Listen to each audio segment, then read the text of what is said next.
لو انت طول عمرك بترقص المدافع كده بس عايز ترقصه كده، اتفرج على الفيديو ده للاخر. انا اسمي حسام هاني، وفي فيديو النهارده اعلمك 4 مهارات تقدر تعدي بيهم اي مدافع مهما كانت سرعتك.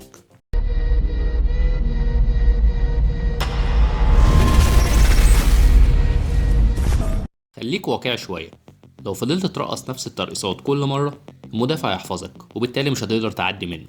علشان كده المهارات اللي اعلمها لك النهارده هي مهارات مش تقليديه، ومش هتشوف اي حد بيعلمها لك كتير.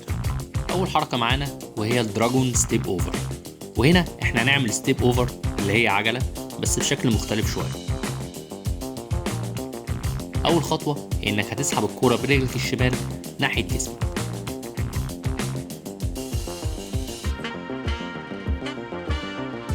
تاني خطوه هي انك تدوس على الكوره بوش رجلك اليمين زي في الفيديو كده بالظبط.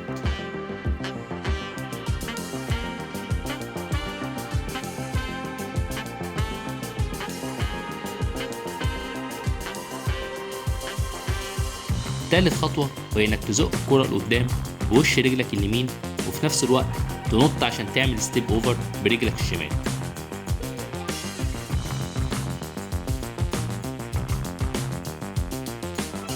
ولما تعملها بسرعة هيبقى شكلها كده بالظبط. الحركة دي عشان تعملها لازم يبقى عندك بالانس على الكرة كويس عشان تزقها لقدام، وبالتالي تقدر تعمل ستيب اوفر من فوق الكرة بالشكل ده. تاني حركه معانا وهيبقى شكلها كده. في الحقيقه انا معرفش الحركه دي اسمها ايه لان مش انا اللي مخترعها. اول خطوه معانا هي انك هتزق الكوره برجلك اليمين ناحيه رجلك الشمال بالشكل ده.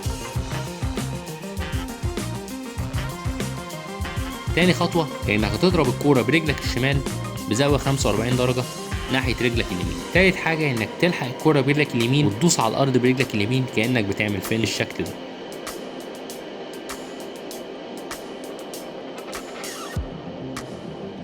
رابع واخر حركه هي انك تلحق الكوره برجلك اليمين وتزقها برجلك الشمال وتجري في الاتجاه المعاكس، والحركه على بعض تبقى بالشكل ده.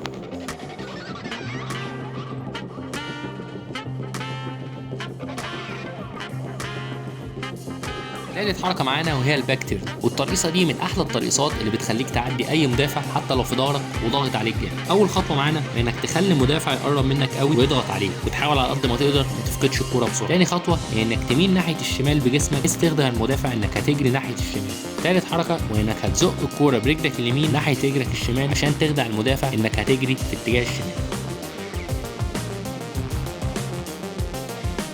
رابع واخر حركه انك هتلف بالكره لورا بسرعه في عكس الاتجاه ويبقى بالشكل ده.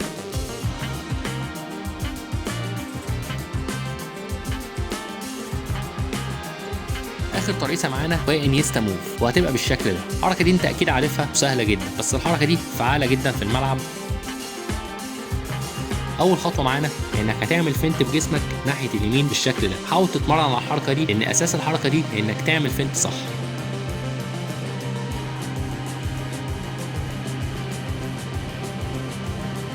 تاني خطوه هي انك هتزق الكوره برجلك اليمين ناحيه رجلك الشمال وتجري لقدام بالشكل ده. وهنا لازم تبقى سريع وحاول تتفرج على انيستا وهو بيعملها كتير بحيث يبقى عندك استيعاب اكتر للحركه.